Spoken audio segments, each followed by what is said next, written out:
और संघर्ष के बाद में बाबा साहब डॉक्टर अम्बेडकर की जो प्रतिमा पार्लियामेंट में लगाई गई थी, उसके लिए चाहे तो वीपी मौर्य हो, तमाम उस समय के जो दलित नेता थे, खासतौर से अम्बेडकरवादी नेता जो बाबा साहब डॉक्टर अम्बेडकर की वैचारिकी के नेता थे, उस समय पर उनकी बड़ी मुखरता से बोलने के कारण, मुखर होकर के बोलने के कारण रोड पर संघर्ष करने के बाद में लगभग 67-68 में ये मूर्ति स्थापित की गई थी।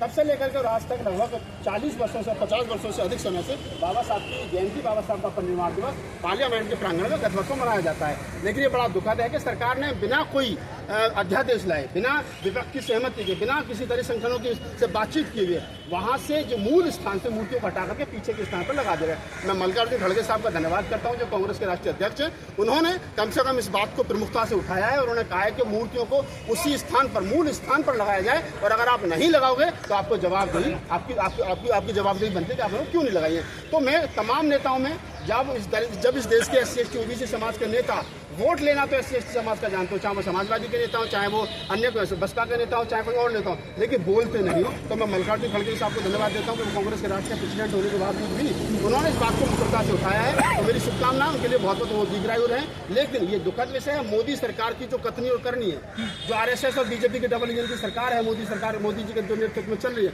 तो तीसरी बार चुनकर के आए हैं, ये दुखद है। इनकी मंशा इस बात से साफ होती है कि बाबा साहब डॉक्टर अम्बेडकर की वैचारिकी से, फूले कभी नानक रैदास की वैचारिकी से ये लोग डरते हैं, इसलिए साथ बाबा साहब डॉक्टर अम्बेडकर की मूर्ति को वहां से हटाया गया। लेकिन मोदी जी सबसे ज्यादा नाम लेते हैं बाबा साहब का, चरणों में फूल चढ़ाते हैं और कहते हैं कि मैं संविधान की वजह से ही जो प्रधानमंत्री बनाऊं, संसद पहुंचाऊं, तो वो ऐसा कैसे कर सकते हैं? देखिए, एक नाटकबाज आदमी होता है ना, नाटकबाज, वो मंच पे कुछ बोलता है, मंच के नीचे कुछ बोलता है, मंच के पीछे कुछ बोलता है, घर में जाके कुछ बोलता है, अपने लोगों में कुछ बोलता है, और वास्तविकता कुछ और होती है। तो ये वही हैं जिनके अयोध्या से जो सांसद प्रत्याशी थे लल्लू सिंह, वो कहते थे हम तीसरी बार चुनकर के आएंगे, हमें 400 पार दीजिए तो हम क्या नाम है संविधान बदल देंगे। अनंत कुमार हेगड़े कहते हैं हम संविधान बदलेंगे। बीजेपी के आधा दर्जन से ज्यादा मंत्री और विधायक और सांसद कहते हैं कि हम संविधान बदलेंगे। प्रधानमंत्री की वित्त सलाहकार समिति के चेयरमैन क्या नाम है देवराय जी, वो कहते हैं हम संविधान बदलेंगे। और जब डंडा पड़ता है पीछे से, जब सरकार गिरते गिरते बसती है, तो प्रधानमंत्री सदन में आकर के संविधान को माथे से लगाते हैं। यही लोग बाबा साहब डॉक्टर अम्बेडकर की मूर्ति हटाते हैं और यही लोग बाबा साहब को जाकर के पुष्प चढ़ाते हैं। तो इनके दिल में क्या है और बाहर क्या है वो दिख रहा है। ऐसा नहीं है कि प्रधानमंत्री जी कोई नया काम कर रहे हैं, प्रधानमंत्री जी वही काम कर रहे हैं जो सदियों से RSS कर रही है, सदियों से तमाम हिंदू संगठन कर रहे हैं, सदियों से और हजारों साल से जो इस देश के धर्म ग्रंथ, इस देश के SC ST OBC माइनॉरिटी समाज के साथ कर रहे हैं। तो ये कोई नया नहीं हो रहा है, ये वही हो रहा है जो इस देश के तमाम ग्रंथ, तमाम वेद, तमाम मनुस्मृति, तमाम जो संगठन है और तमाम जो धर्म ग्रंथ है जो इस देश के SC ST OBC को जहाँ रखना चाहते हैं वही काम। बीपी मौर्य साहब ने बड़ा आंदोलन किया था, लाखों लोगों ने मेहनत करके तब जाके मूर्ति लगी थी। अब लोग निकलकर बाहर क्यों नहीं आ रहे हैं मूर्ति के लिए? देखिए, सवाल मूर्ति वहाँ से हटने का नहीं है। मूर्ति वहाँ से हटा कर नई पार्लियामेंट में लगा दी गई है, पीछे लगा दी गई, दाएं लगा दी गई, बाएं लगा दी गई, वहाँ मूर्ति है। ये मोदी जी की तो छोड़ो, भागवत जी की तो छोड़ो, इनके बात की हिम्मत नहीं कि मूर्ति को पार्लियामेंट के प्रांगण से हटा दे। ये जगह बदल सकते हैं, कभी हमें इधर से रास्ता बनाना तो इधर से इस मूर्ति को इधर लगा दो, और अकेले बाबा साहब की मूर्ति तो हटी नहीं है, गांधी जी की बैठी है, शिवाजी की बैठी है, और भी कई महापुरुषों नेताओं की हटी है। तो ये मूर्तियां हटा करके सरकार का कोई प्लान होगा उधर से रास्ता वास्ता बनाने का, आने जाने के लिए। लेकिन समस्या ये है कि सरकार ने किसी भी संगठन से, किसी भी नेता पक्ष प्रतिपक्ष से किसी से भी बातचीत नहीं की। इससे ये साफ नजर आता है कि सरकार की हिटलर साइड चल रही है, मोदी जी की हिटलर साइड चल रही है। वो किसी पूछना ही नहीं चाहते हैं। मूर्तियों को यहाँ के बजाय पीछे लगाना, दाएं लगाना, बाएं लगाना, नए पार्लियामेंट के प्रांगण में लगाना, ये कोई अतिशोक्ति नहीं है। लेकिन सवाल वही खड़ा होता है कि जो भी हुआ है वो गलत हुआ, मोदी जी की तानाशाही है। और ये जो मैं बोल रहा हूँ और आप जो रिकॉर्ड कर रहे हैं, ये तानाशाही के खिलाफ बोला जा रहा है। मेरा उद्देश्य ये नहीं है कि देखो अभी भी आपको तानाशाही लगती है? बिल्कुल तानाशाही है, तानाशाही नहीं तो क्या है। उधर चुनाव चल रहा है, उधर रिजल्ट आ रहा है, और उधर बाबा साहब की और गांधी जी की मूर्तियों को हटा दिया गया, तो ये तानाशाही नहीं तो क्या है? किसको पूछ के हटाया? बाबा साहब की सभी की हटी है ना। तो मैं वही तो कह रहा हूँ ना, अकेले बाबा साहब की नहीं हटी है। दलित समाज को ये कह करके गुमराह नहीं किया जाए कि अकेले डॉक्टर अम्बेडकर की हटी है, गांधी जी की भी हटी है, छत्रपति साहू जी की, और भी तमाम कई नेता की, सूर्य साहब की शायद हटी है। तो ऐसा नहीं कि अकेले अम्बेडकर की हटी है। अरे सर, पिछले साल इन्होंने शिवरात्रि मनाई थी म्यूजियम में जाकर के बाबा साहब के वहाँ पे। देखिए, आप दो चीज़ समझिए, चाहे तो डॉक्टर अम्बेडकर इंटरनेशनल सेंटर है, चाहे 15 जनपद वाला सेंटर है, वो सरकारी संपत्ति है।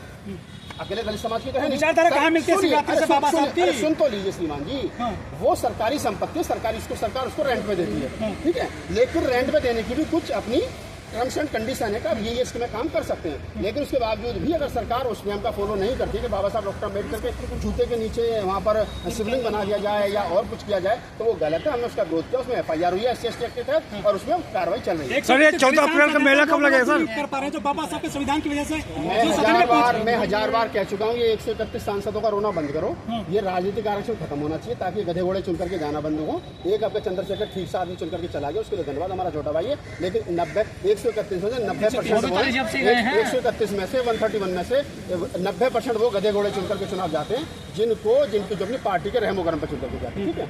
एक जो परमहंस जगत गुरु हैं अध्यात्म कह रहे हैं कि यदि मेरी चले ना, मैं संविधान को जला दूं, हटा दूं, क्या कहना चाहूंगी? गोली मार दो। परमहंस है वो। अरे परमहंस हो या कोई दूसरा हंस हो, जो इस देश की डेमोक्रेसी के लिए खतरा हो, लोकतंत्र के लिए खतरा हो, जो इस देश के लोकतांत्रिक ढांचे के लिए खतरा हो, जो इस देश के लोकतांत्रिक सिस्टम के लिए खतरा हो, उस आदमी को सूली चढ़ा देना चाहिए। वो देशद्रोही है, चाहे वो परमहंस है चाहे कोई सा हंस है। आप इस बात को समझिए, किसी भी व्यक्ति को संविधान से ऊपर होने की ताकत नहीं है। जो व्यक्ति संविधान से ऊपर होने की बात करता है वो गैर संवैधानिक है, गैर लोकतांत्रिक है, वो देशद्रोही है और संविधान विरोधी है, उसको फांसी की सजा होनी चाहिए। 10 लाख संगठन बताए जाते हैं बाबा साहब के नाम पर, बहुजनों के नाम पर, लेकिन वो विरोध नहीं कर पा रहे इस पूरे मामले का।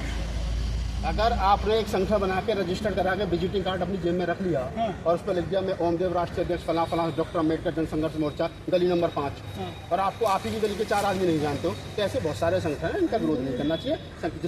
14 अप्रैल को तो आते हैं, दुकान लगाते हैं 14 अप्रैल रोजी रोटी सबकी चले नहीं। नागपाल जी, आप लोग कहते हैं बीजेपी बाबा साहब के विरोधी है, उन्होंने तो 5-5 स्थल बनवा दिए अपनी सरकार में, जो कोई सरकार नहीं करवा पाई। उन्होंने संविधान भी जलवाया है, उन्होंने बाबा साहब की मूर्ति भी हटवाई है, उन्होंने दलितों की बहन बेटी के साथ में बलात्कार भी करवाए। उन्हीं के विधायक सांसद ये भी कहते हैं कि हम संविधान बदलेंगे। अगर मेरा दुश्मन जो मुझे हजारों साल से पीटता आया हो, मेरे किसी बच्चे को बुला करके दाल रोटी फुल्का खिला दे या क्या नाम खीर खिला दे, तो मैं भूल जाऊँ, मैं भूल जाऊँ। अगर कोई भाई साहब 5 स्तर उन्होंने बाप के पैसे से थोड़ी बनवा दिए। अगर हम 2 रुपए का पार्ले जी भी खरीदते तो उसमें टैक्स देते हैं। और इस देश के SC/ST वेलफेयर का जो टोटल जो इस देश का बजट है उसमें 25%, 22.5% SC/ST वेलफेयर का पैसा है। जब से देश आजाद हुआ है और आज तक अगर हम हिसाब लगाएं तो हजारों करोड़ रुपए इस देश के दलितों का सरकार की तरफ निकलता है। अगर 2-4 हजार करोड़ रुपए खर्च कर दिया सरकार ने तो अपने बाप का खत्म नहीं है। पुरानी सरकारों ने करा, मैं सरकार ये वाली हो, सरकार वो वाली हो, सरकार आने वाली हो। मेरा सवाल सारी सरकारों से है कि इस देश के हजारों करोड़ रुपए, लाखों करोड़ रुपए SC/ST वेलफेयर का जो हमारा पैसा है जब से देश आजाद हुआ है और आज तक अगर हिसाब लगाया जाए तो कई लाख करोड़ रुपए दलितों का सरकार के पास निकलेगा। हमें हमारा पैसा दो, हम ये स्थल अपने आप बनवा लेंगे। लेकिन सर चुनाव में तो बाबा साहब की तस्वीर उठाए फिर रहे थे कि संविधान बचाएंगे, आरक्षण बचाएंगे, वो स्टेचू बचाने क्यों नहीं आए वो लोग? अब जो उत्तर प्रदेश में घूम रहे थे और राहुल गांधी, मल्लिकार्जुन खड़गे साहब ने कहा ना कि अगर बाबा साहब की और तमाम महापुरुषों की मूर्तियां उसी स्थान पर नहीं लगी तो हम उसके लिए संघर्ष करेंगे। जब कांग्रेस पार्टी का राष्ट्रीय अध्यक्ष इस बात को कह रहे हैं जो 82 साल के हैं, तो हमें धन्यवाद करना चाहिए। मायावती जी ने ट्वीट तक नहीं किया, उनका विरोध करना चाहिए। इस बात को ध्यान रखें। अगर आपको लगता है कि हमारा काम बहुजन समाज के लिए महत्वपूर्ण है तो आप हमें आर्थिक सहयोग के लिए सीन दिखाए गए QR कोड स्कैन और फोन पे और गूगल पे और UPI और बैंक अकाउंट में कर सकते हैं। फोन पे, गूगल पे 9250529129, UPI 9250529129@YBL।